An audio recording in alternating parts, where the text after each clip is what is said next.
छत्तीसगढ़ में बस्तर के आदिवासी जो हैं लगातार आंदोलनरत है। अभी मैं बेचा घाट पर हूँ। आप देख सकते हैं कि बेचा घाट आंदोलन की वर्षगांठ आम सभा, यहाँ पर आंदोलन जो है आदिवासियों के द्वारा किया जा रहा है। 4 मुख्य मांगों को लेकर आदिवासी लगातार आंदोलनरत है। और सबसे बड़ी बात है, इन आदिवासियों का आरोप है कि छत्तीसगढ़ में किसी की भी सरकार बने लेकिन ग्राम सभा का जो है किसी भी प्रकार का महत्व नहीं दिया जाता है। एक बात की जाती है लोकसभा ना विधानसभा सबसे बड़ी ग्राम सभा, लेकिन कहीं ना कहीं जो सरकारें हैं, चाहे भाजपा को या कांग्रेस की हो, लेकिन इस ग्राम सभा को ना अहमियत नहीं दी जाती है।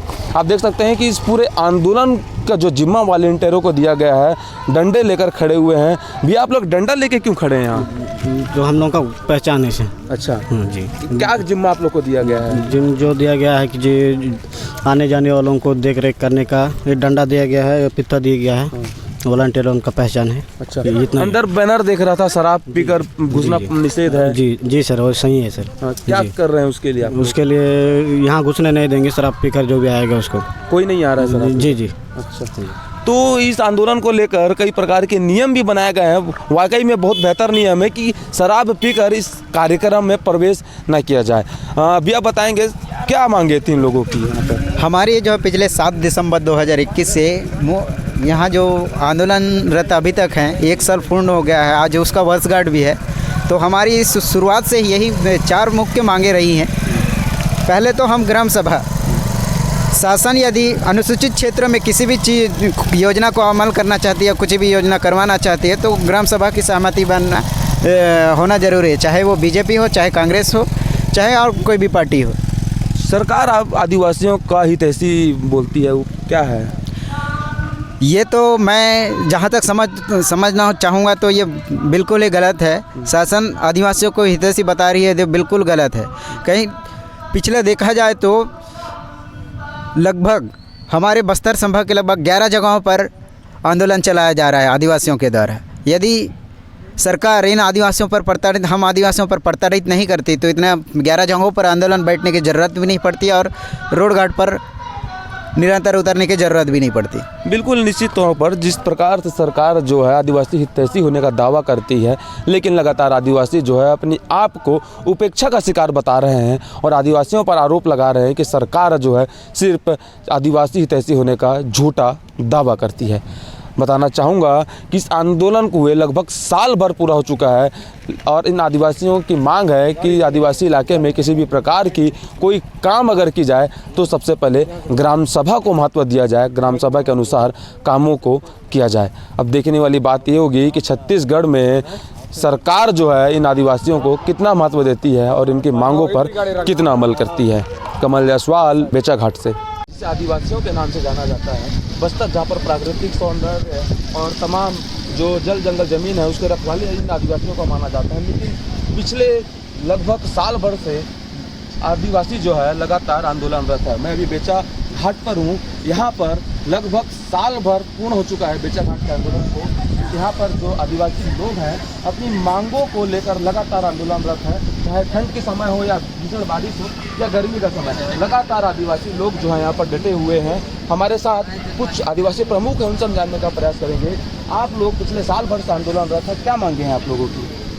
हमारी मांगे ये हैं कि यहाँ पे जो बेचा घाट आंदोलन जो है पिछले 7 दिसंबर 2021 से शुरू होकर आज 2022 तक पहुँच गया। उस दरमियान ये सरकारें ना तो गांव वालों को बताती हैं, ना ग्राम सभा को जानकारी मिलती है। कहीं पूर्व की बात करते हैं, कहीं कैंप की बात करते हैं। कैंप लगा के यहाँ पे पर्यटन स्थल बनाना चाहते हैं आदिवासियों के जो ये आस्था स्थल इस क्षेत्र में, वहाँ पर भी सैनिकीकरण करके उनको पर्यटन क्षेत्र बनाना चाहते हैं। उसके खिलाफ आंदोलन जारी है। आप लोग विधानसभा घेराव के लिए भी निकले थे, सीएम कार्यालय तक पहुँचे, क्या आश्वासन मिला था लोगों का सीएम से आपको? हाँ, हम लोग सीएम हाउस तक गए थे और सीएम सर से हमारी बात भी हुई थी और सीएम सर ने हमें कहे कि जो ग्राम सभा का प्रस्ताव के बारे में हम जब बात रखे तो बोले हम पेशा कानून को लागू कर दे रहे हैं, ऐसे करके हम लोग को बोले। और आप लोगों का जो मांग है वो हम 2-3 महीने के अंदर 4-5 जो मांगे हैं उसको हम पूर्ण करेंगे करके 3 महीने का आश्वासन जो है सीएम की तरफ से इन आदिवासियों को मिला था, लेकिन काफ़ी लंबा वक्त बीतने के बावजूद भी अब तक इन आदिवासियों की मांगों को ना तो सरकार सुनने को तैयार है, ना ही अन्य कोई अमला। अभी और जानने का प्रयास करेंगे। छत्तीसगढ़ सरकार जो है लगातार आदिवासी हितैषी होने का दावा करती है, कहाँ तक सच्चाई है? मात्र एक खोखला ये कहना चाहिए कि गधे के सर में ताज वाली सिस्टम है ये। भूपेश बघेल जी जिस उम्मीद के साथ और भूपेश बघेल सरकार को जिस उम्मीद के साथ आदिवासियों ने बस्तर से जिताया, यही उम्मीद लेके कि सैनिकीकरण और पुलिस फोर्स के द्वारा जो अत्याचार होती है, यहाँ मानवाधिकार का हनन हो रहा है, विस्थापन हो रहा है, इन चीज़ों से निजात मिलेगी करके दिया गया था। उनको सत्ता में लाए ये आदिवासी, और आज उन्हीं के साथ इस टाइप के लात मारना, मतलब सीधी सी बात है कि भाजपा कांग्रेस एक ही सिक्के के दो पहलू हैं। और हम चाह रहे हैं भूपेश बघेल सरकार को भी, और हम तो जवाब दे चुके हैं एक बार रमन सरकार को, अब भूपेश बघेल को भी जवाब देने के समय आ गया है 2023। तो निश्चित तौर पर सरकार बदलने का जो बात हो वो इनडायरेक्ट रूप से जो आदिवासी प्रमुख हैं लगातार कर रहे हैं। सरकार का दावा है कि अंदरूनी गांव में जो बीएसएफ के तमाम सुरक्षा बल के जवान जो स्थापित होंगे कहीं ना कहीं आदिवासियों की सुरक्षा के लिए है, कहाँ तक सही मानते हैं? कैंप लगते हैं वो केवल खदानों की सुरक्षा के लिए कैंप लगते हैं, न कि पब्लिक के लिए। पब्लिक तो हमारे आदिवासी तो पहले से जंगल में रहा करते थे, रहते हैं, और अभी भी आदिवासी में शांत स्वभाव से रहने वाले हैं। जब से ये कैंप आया है और ये थाना या कैंप पड़े हैं, तब से आदिवासी परेशान हैं। तो भैया ये जहाँ पहाड़ी है अपना, देखो रावघाट देखो, चारगांव देखो, सारे माइंसों का पहाड़ को खोदने की सुरक्षा के लिए कैंप लगाया जाता है, आदिवासियों की सुरक्षा के लिए नहीं लगाया जाता। क्लियर है? कारपोरेट घरानों को बेचने के लिए, जो माइंस को देने के लिए यह कैंप खोला जाता है।